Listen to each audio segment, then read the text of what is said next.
Nella rubrica di Veneto Globe Dialogando con, oggi ospitiamo il presidente del bacino di pesca numero 4, Giuseppe Giacobbi, un bacino che si estende da Lorenzago a Rivalgo.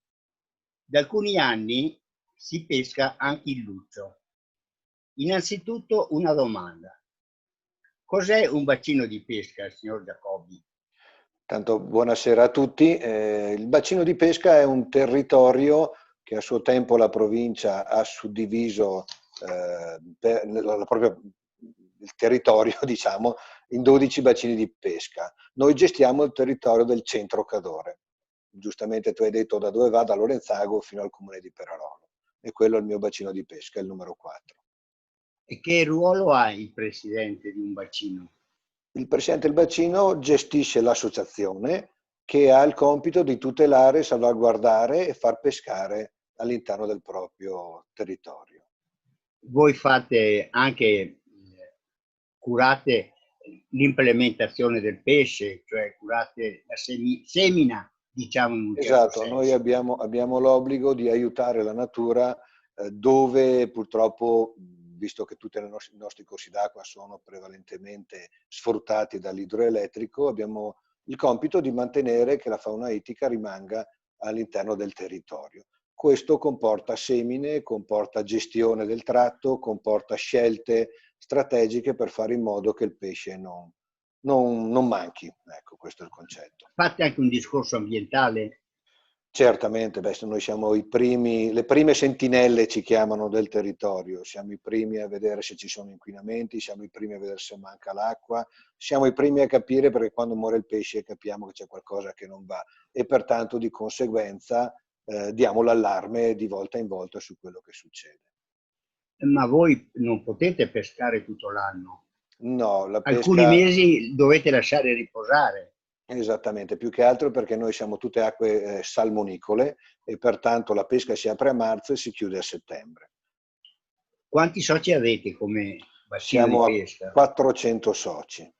Un bel numero, Un bel imponente. numero, ma soprattutto quello che è molto di prestigio per questo bacino di pesca sono i permessi che vendiamo, sia per il lago con la pesca al luccio che tu prima dicevi e con i catch and release di Perarolo dove ad altrettanto un pregio perché da tutta Italia vengono a pescare qua. Io vi ho conosciuto quando c'erano le gare di pesca a Mosca. Sì, sì. Da un po' di tempo non si fanno più, come mai?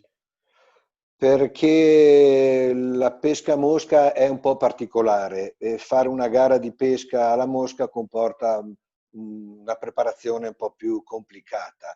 Adesso come pesca a mosca è ormai da 2 o 3 anni che ne facciamo una manifestazione nel lago dove arriva gente da tutta Italia e ultimamente anche dall'estero e non la si definisce gara di pesca perché non è proprio una vera gara di pesca, è più che altro un raduno di persone che vanno e provano a prendere il pesce. Chi prende il pesce più grosso, che viene comunque rilasciato perché non vengono trattenuti questi pesci, ci diamo tra virgolette, viene dato un riconoscimento sulla sua cattura, tutto qua. Voi fate allora anche un'azione turistica di promozione del territorio?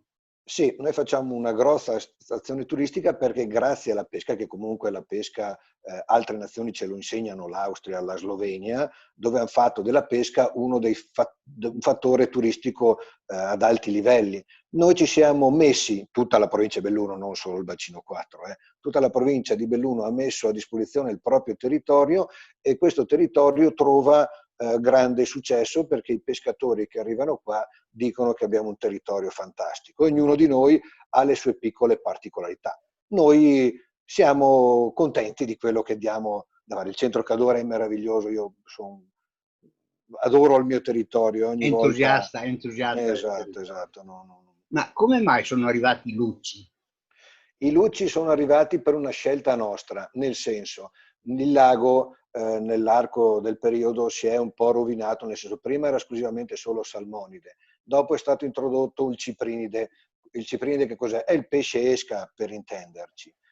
Abbiamo tentato più e più volte di trovare un sistema per tenerlo sotto controllo, ma non ci siamo riusciti. Unica possibilità che avevamo è di introdurre un altro predatore oltre alla trota, che è il luccio, che ha trovato terreno fertile in quanto il lago è pieno di ciprinide o comunque ha un buon quantitativo, e si è trovato bene, riesce anche a riprodursi, cosa che all'inizio si pensava che fosse impossibile, e adesso pian pianino è arrivato ad avere dei lucidi di taglie, di proporzioni che stranamente non arrivano così facilmente dalle altre parti. La provincia di Belluno ha una cosa particolare perché i 3 laghi hanno questa particolarità che danno un valore al pesce all'interno, pesce di qualità e che diventa grande. E diventa grosso, perché ne ho visti di lucci da 15-16 kg. Esatto, arriva intorno al 1,10 m, 1,20 m di grandezza. Ma come fanno a pescarli? Usano tecniche di pesca a mosca, come dicevi prima, usano tecniche di artificiale, con pesciolini finti o imitazioni di animali acquatici finti, e poi la pesca col cosiddetto morto, pesce morto, lo si innesta sull'amo, lo si lancia dentro, e il luccio, siccome è anche un pesce spazzino, tutto il pesce in difficoltà lui lo Lo mangia. mangia, E questo è anche lo un pulisce. vantaggio del luccio, perché pulisce quel pesce che potrebbe essere debole o che potrebbe creare problemi di malattie. Ecco. Non ci sono pesci che hanno malattie nel nostro lago, questo è importante. Ma quali sono gli altri tipi di pesce che avete? Abbiamo la trota nelle sue varianti, marmorata, fario, c'è il salmerino alpino che abbiamo introdotto, anche quello. Abbiamo poi come ciprinidi abbiamo la carpa, la tinca, abbiamo il pigo, la savetta, il triotto, la scardola, l'alborella, la sanguinarola. C'è anche qualche gambero ancora in qualche zona molto nascosta, dove l'uomo sta distante, grazie a Dio ancora queste 2 piccole zone, porta anche qualche gambero. Nostro gambero, attenzione, che è importante. Ma come fa a esistere tutta questa fauna ittica con la variazione dell'acqua del lago, che è periodica, fanno la laminazione? Allora, il problema grosso che abbiamo noi è solo sul salmonide, in quanto il salmonide frega o comunque va a deporre le uova nel periodo invernale, e nel periodo invernale il lago scende, e questo crea problemi, perché se le trote depongono le uova sul fango non riescono a schiudersi, mentre per tutti gli altri pesci depongono le uova quando il lago si alza, i ciprinide per intenderci, e anche il luccio, che è della famiglia degli esocidi, depongono le uova in un ambiente dove riescono a svilupparsi. Allora siamo andati in crisi sul salmonide, e è per quello che continuiamo a fare immissioni di salmonide per mantenere lo status del salmonide, che è il nostro pesce, diciamo. Gli altri invece si arrangiano da solo. Adesso il luccio, noi ormai è 4-5 anni che non li mettiamo più luccio, si sta arrangiando da solo a sopravvivere e a avere tutto il ciclo biologico che le serve. Che serve Da sempre io ho saputo, o so, o comunque penso di sapere, che il pesce più pregiato è la marmorata, è così? Sì, esattamente. Diciamo che nella famiglia dei salmonidi la marmorata è l'unica specie considerata autoctona, cioè nostra, e pertanto è pregiatissima. Ha dei costi esorbitanti perché noi investiamo tantissimi soldi. Faccio un esempio: un avanotto di marmorata grande 4-5 cm costa 50 centesimi più IVA al 22%. Per Perciò dire. è già un costo Esatto. molto elevato. Esatto, poi abbiamo anche il temolo, che è importante, è un'altra specie molto importante, che quello ha un costo più elevato, e anche noi nel Piave, soprattutto a Perarolo, ne avevamo in abbondanza. Poi purtroppo eventi naturali, uccelli tiofagi e soprattutto eventi artificiali ci stanno mettendo un po' a dura prova nella salvaguardia di queste specie ittiche. Adesso ci sono anche gli aironi, ho visto. Abbiamo aironi, cormorani, svassi, tutti uccelli idiofaci che mangiano tanto, e purtroppo è un gioco impari per noi, perché non riusciamo a stargli dietro. Quest'anno, anzi l'anno scorso, non quest'anno, nel lago ne abbiamo contati fino a 120 di cormorani. Se tu pensi che ogni cormorano mangia mezzo chilo di pesce al giorno, e questi sono stati qua da noi 4 o 5 mesi, Che cosa l'airone vuol non... dire? Sì. Vuol dire che mangiano quintali di pesce tutti i giorni. Perciò il cormorano è come il lupo per le pecore. No, non è proprio così. Il cormorano è un uccello itiofago marino che, siccome ce n'è in abbondanza, sta andando su altre zone. E il lupo è stato reintrodotto, questo è arrivato naturalmente e trova un territorio che è sfruttato in forma idroelettrica, pertanto non è naturale, e trova facilità nel predare i pesci. Quando hanno rifatto l'acquedotto dell'Orfella, hanno Sì. dovuto fare le scale per le trote, è vero? Allora, che mi risulti a me non hanno fatto scale di monta per l'acquedotto dell'Anfella. Dopo, non so, io le uniche scale di monta che conosco sono sul torrente Piova e ce ne sono due, ma ti posso garantire che sono state fatte malissimo perché non funzionano. Non funzionano. No, l'abbiamo detto più e più volte, ma non funzionano. Anche una sarebbe stata fatta anche bene, per l'amor di Dio, però non c'è acqua e pertanto Perciò è viene come non assorbita dalla fare. centrale, quella viene assorbita dalla centrale, Diciamo che l'acqua che viene rilasciata non fa funzionare bene la scala di ho monta, ma capito. questo è un mio gruccio. La scala di monta sarebbe importante per fare in modo che tutto rimanesse naturale, però bisogna studiarle bene, non fatte solo per avere dei punteggi perché l'opera diventa cosiddetta verde, sinceramente. Là, io dico, Per il certificato, non per il esatto. certificato. Esatto. Io dico sempre, le centraline non bisogna dire che non servono, le centraline servono, però dovrebbero avere un occhio maggiore sul discorso ecologico. Invece le centraline sono fatte per produrre e sul discorso ecologia lasciamo perdere.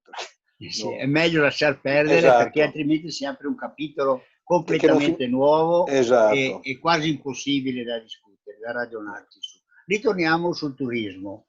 Voi certo, fate turismo e voi portate turisti su tutto il centro Cadore, certo. meno Auronzo che è un altro bacino, Che è chiaramente. il bacino di pesca, però sai, noi con Auronzo, con la Valboita che è un altro bacino e anche col Comelico lavoriamo, cioè ci scambiamo informazioni e siccome ci teniamo tutti quanti al territorio, cerchiamo sempre di aiutarci uno con quell'altro. Pertanto quando uno viene in centro Cadore, che si fa una settimana, magari si stufa a pescare sempre allo stesso posto, allora cerchiamo di fare in modo che possa provare anche altre zone. E questo è importante perché il lavoro che stiamo facendo ci dà una mano, perché abbiamo posti tipo Misurina o la Val Visdende o Cortina, che sono posti pregiatissimi. Mettendo insieme tutti diventiamo una forza insomma, importantissima, insomma, che non avrebbe uguali per conto mio, ma forse magari sto diventando un po' megalomane, ma io sono convinto che No, il no, ma nostro non è un male territorio è in il più questi bello del tempi, mondo. di questi tempi non è un male. Ma oltre ai pescatori italiani, arrivano Sì, anche dall'estero e da sì, dove? arrivano tedeschi, francesi, inglesi, svizzeri, abbiamo avuto anche degli americani e dei giapponesi,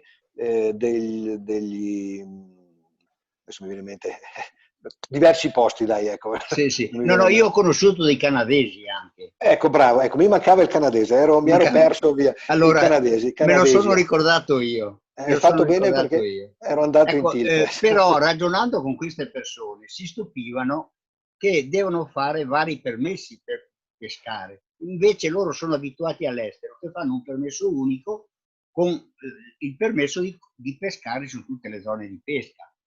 Sì, Perché questo? questo è vero, però devi anche permettere che noi siamo associazioni gestite dalla volontariato, non siamo stipendiati, anzi tante volte ci rimettiamo per il tutto.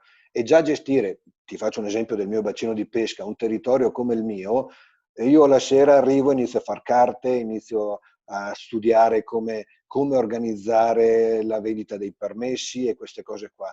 Pertanto un territorio come il Centro Cadore sono in grado di gestirlo. Se dovessimo prendere un territorio, ti faccio un esempio, che va dalla Val Visdende e arriva a Cortina, prendendo tutto quanto, io sinceramente col mio lavoro non sarei più in grado. Non Allora, sarete in grado di farlo, ecco, ma l'altra cosa assolutamente. è non è che possiamo aumentare le associazioni a 200-300 euro, in quanto sono costi enormi e non si può in momenti del genere poi domandare troppi soldi al, ai pescatori locali, perché sennò non funziona più. Questo servirebbe solo per trovare i soldi per stipendiare qualcuno. Allora sul piccolo riusciamo a lavorare, sul grande è un po' più difficile. C'è un po' da un po' di tempo a questa parte con gli altri bacini un rapporto sempre più stretto nel capire se siamo in grado di fare un grande bacino. Per il momento ci fermiamo sul nostro piccolo, dove siamo in grado di gestirlo e con i soldi che prendiamo anche di mantenere il livello alto che abbiamo di pesce. Pensa solo, Vittorio, che noi ogni anno investiamo 50.000 euro in pesce. Non è uno E non è sforzo per una le piccola nostre cifra, finanze. non è una piccola cifra. Esattamente. Ecco, allora una ultima domanda e poi ci salutiamo. Certamente. Cosa sarà nei prossimi mesi, dopo il coronavirus? Guarda, allora noi veniamo fuori da due grosse catastrofi. La prima è stata Vaia. Le analisi che abbiamo fatto ci ha dato che abbiamo perso il 90% del pesce. Abbiamo fatto noi gli studi e questo è stato il risultato che abbiamo inoltrato poi alla Regione Veneto. Adesso aspettiamo che anche a noi ci arrivi qualche contributo per aiutarci, perché un anno ce l'abbiamo fatta. Quest'anno il coronavirus ci ha completamente bloccato perché noi per 3 mesi parlando in termini economici, non abbiamo venduto un permesso. Attualmente gli unici soldi che sono entrati solo dalle associazioni. Un po' di soldi li teniamo in parte per le emergenze, ma finiti quelli non ne andremo fuori. Io spero tanto e sono convinto che quest'anno la stagione andrà bene, nel senso che tutti parlano che la montagna sarà apprezzata. Spero tanto che la gente venga in montagna, così può trovare il nostro territorio e provarlo a tutti i livelli. Una ultimissima parola, voi gestite anche il lago Pavan? Sì, gestiamo anche il laghetto di pesca sportiva a Pavan, sì. E ha tanti afflussi ogni anno. Guarda, noi ogni anno lavoriamo tantissimo con i villeggianti cosiddetti, il periodo di luglio e agosto, quello è il nostro boom di vendita di permessi.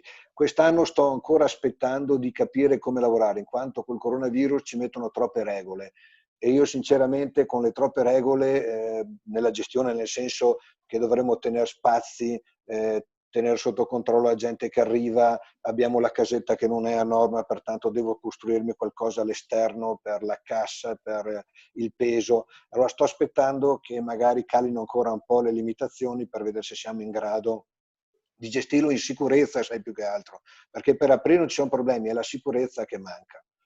Allora, io ringrazio Giuseppe Prego, grazie a te, per Vittorio. questo suo intervento che è stato molto esplicativo e che senz'altro sarà come un invito alle persone, ai pescatori che vengono da fuori perché ritornino in Cadore a pescare. E io gli do un appuntamento anche con Gianfranco Ceschin e do un Sì, appuntamento giù a Lagole, giù allo chalet sì. di Lagole per vedere e ammirare il lago e il laghetto Pavani insieme. Volentierissimo, quando volete, sono sempre in prima fila, volentieri. Grazie infinite Grazie a Giuseppe te, e grazie grazie a agli tutti. ascoltatori per averci seguito. Grazie a Buona tutti. giornata. Buona serata, grazie.